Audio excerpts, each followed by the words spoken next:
So for a very long time, I've been editing all my videos in LumaFusion. Now some of you might ask, what is LumaFusion? LumaFusion is an editing app for iOS devices such as iPhones, iPads, and now even the M1 MacBooks. As many of you already know, I always tend to go back to LumaFusion, whether it's for video editing, preset making, or to grab my pre-made presets to use with different devices and softwares. I recently started using Final Cut Pro on a more daily basis to see if this was easier for me than what I'm used to with LumaFusion.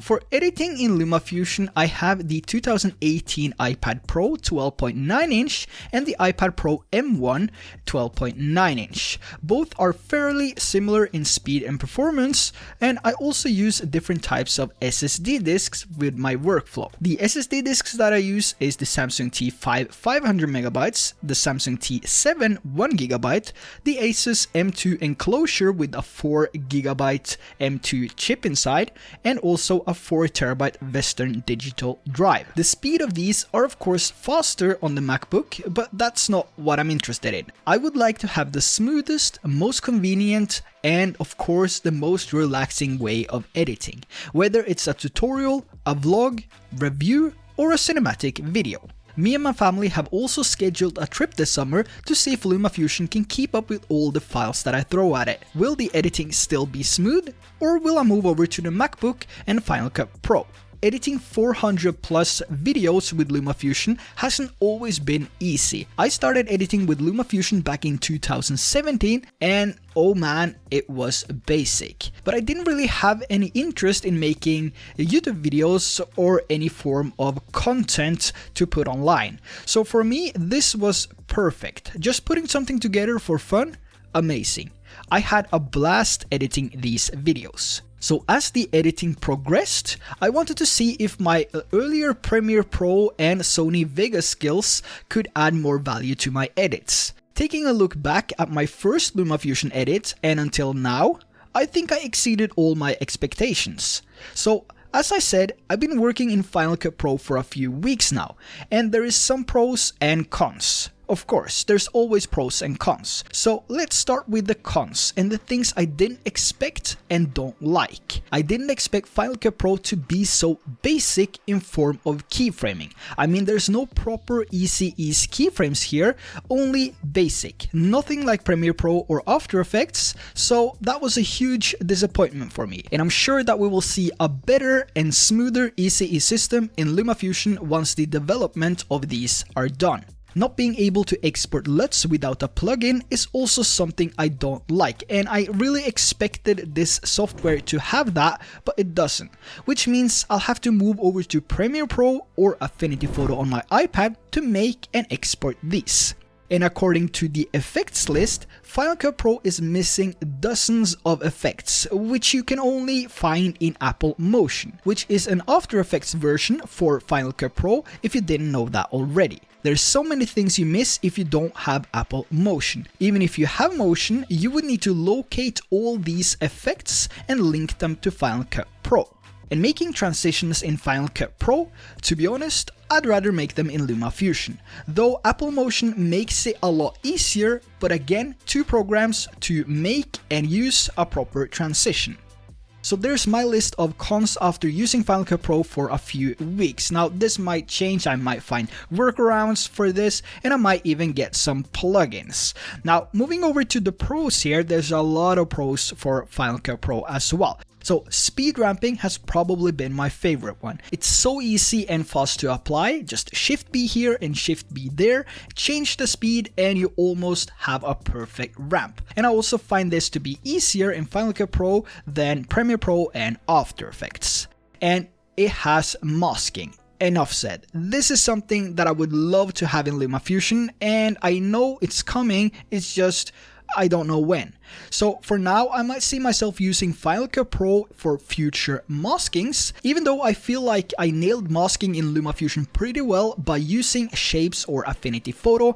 I would see myself going over to Final Cut Pro to do a proper masking because it's easier. Now you can also use other softwares like Procreate to create your green screen masking for LumaFusion, but that's also going to be an additional cost. Now scopes, well, this is soon coming to LumaFusion, so I'm not gonna take this into consideration, but the scopes inside of Final Cut Pro is something that I really love. But like I said, this is coming to LumaFusion really soon as well, so I'm not gonna talk about this and take this into consideration in my review between these two programs.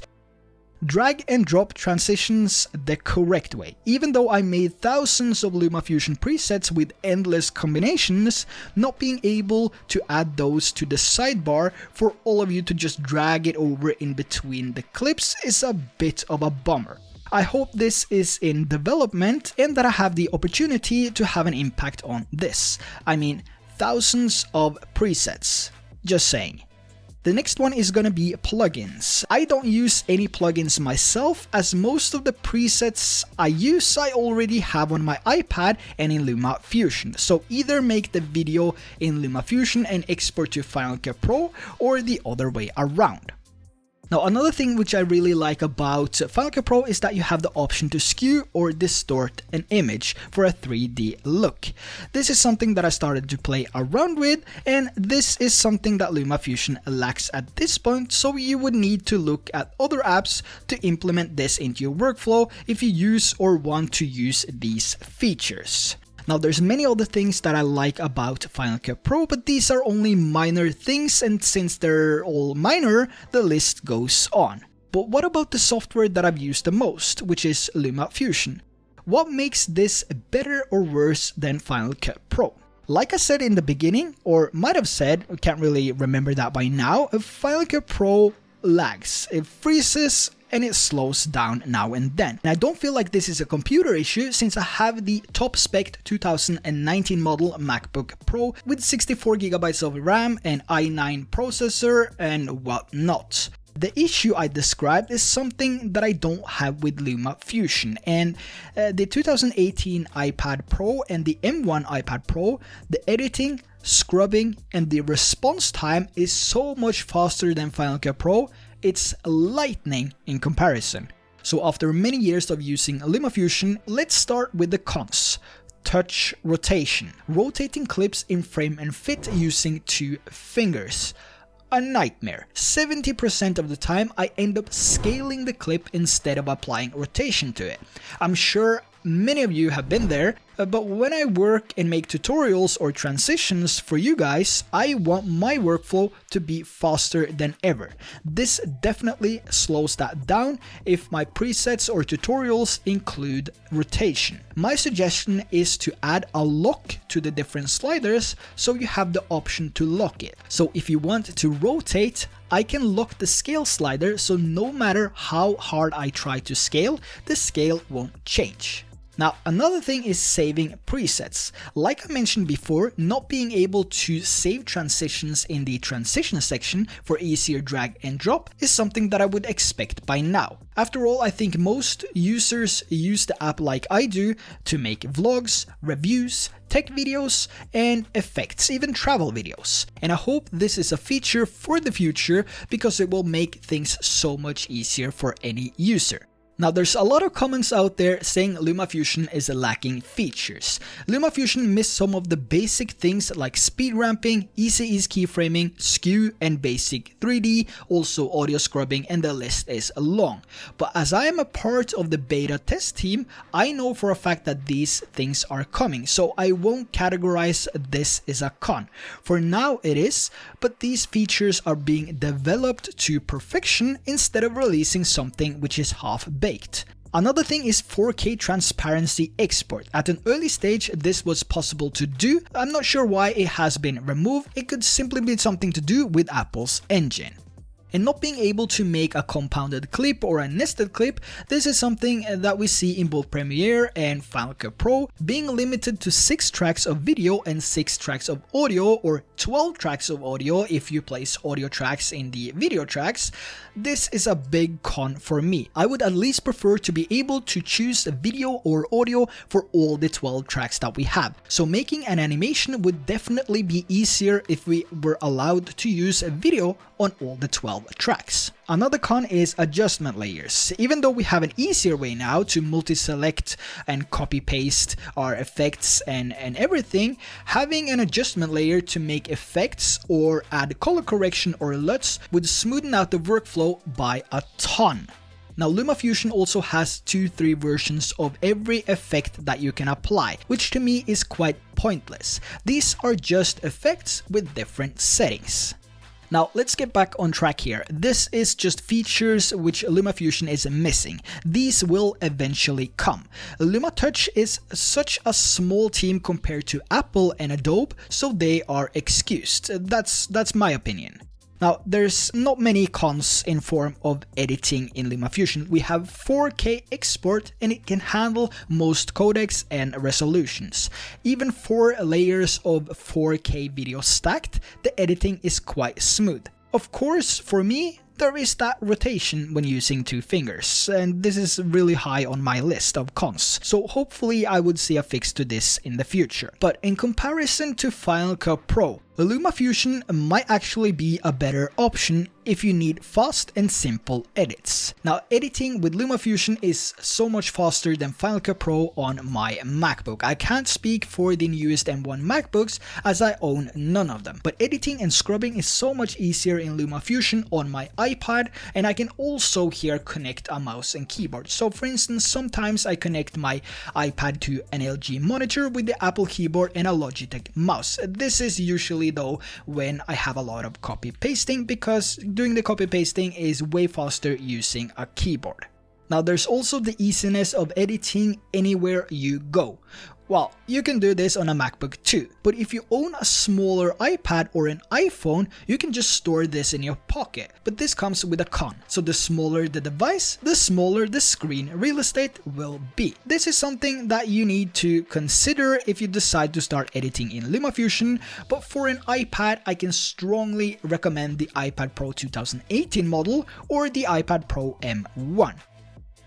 And 2 of the biggest recent updates to LumaFusion has also been video stabilization and the adjustable layout. Now, if this is the first time that you hear about LumaFusion, but you're familiar to other applications such as Final Cut Pro, Premiere Pro, or DaVinci Resolve, adjustable UI or adjustable interface isn't really that big of a deal, you might think, because in all of these programs, you have always been able to adjust and add sections to each different layout holder, but on a mobile application this is rare, and to have that on LumaFusion is a huge thing.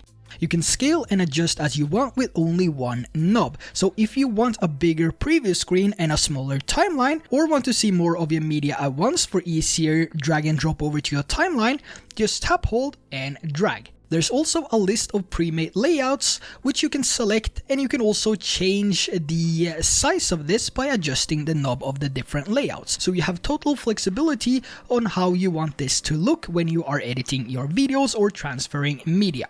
Now, the video stabilization integrated into LumaFusion is stabilization from CoreMelt. CoreMelt is one of the biggest providers of stabilization and works with big names in the television industry. The stabilization feature is easy to use, and it's on level with Final Cut Pro and Premiere Pro. Though what a lot of people misunderstand is that stabilization is a last resort and not something you should rely on. Always film as steady as possible and use a gimbal if necessary. Post-production stabilization will not fix videos with a lot of shake. The stabilization feature will stabilize the video, but it will also warp and tear the image, creating unwanted artifacts and pixel loss. My best tip for using the stabilization in LumaFusion is to use as much built-in stabilization from your camera, whether it's a phone, an action camera, or another high-end mirrorless or DSLR camera. Here it's also preferred to use an additional lens with built-in stabilization. All these factors comes into consideration when you are recording a video, and you also need to consider how much have you used post-production stabilization before, and have you actually been needing it. If the answer to these factors are yes, then you might want to invest in something which can keep your raw clips more stable, such as a gimbal. Now LumaFusion also has an extremely fast response. From starting the app to begin editing is without a doubt faster than any of the programs I work with. LumaFusion also allows you to preview all the LUTs that you have imported on screen, and you can swap between LUTs in a matter of seconds without tapping on multiple selections before getting to the LUT menu. And here's some of the key features you can find in the newest version of LumaFusion, which I personally use on a daily basis. So the first one is folder linking. This is typically what I do to organize my videos. I put everything in separate folders inside the files folder, and then I can link these folders to LumaFusion within the app, making editing so much easier. You can also edit directly off an external drive, though this requires a newer iPad with USB Type-C Thunderbolt connection.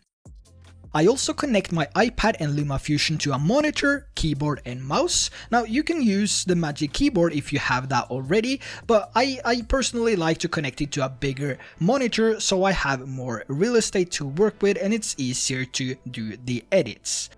And we have the transparent exports for my lower thirds and animations. This allows me to put together an animation of lower thirds or other different types of motion graphics and then export these as a transparent video file, so then I can just drag and drop that one layer over to my future projects.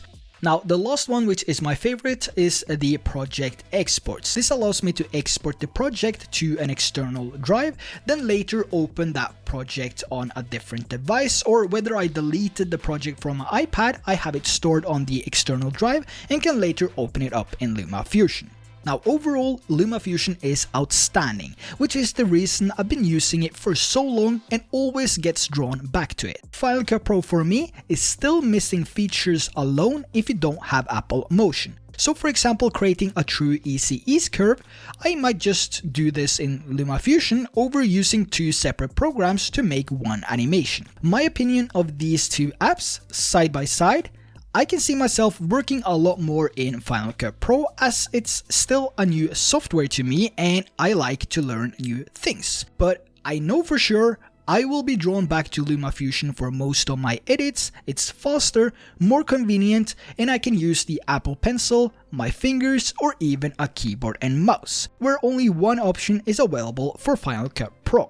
So if you're a complete beginner in video editing and you need something to start with, LumaFusion is definitely the best option out there. It's $30, a one-time purchase, and you have it forever. You can edit on your iPhone, your iPad, and even M1 MacBooks.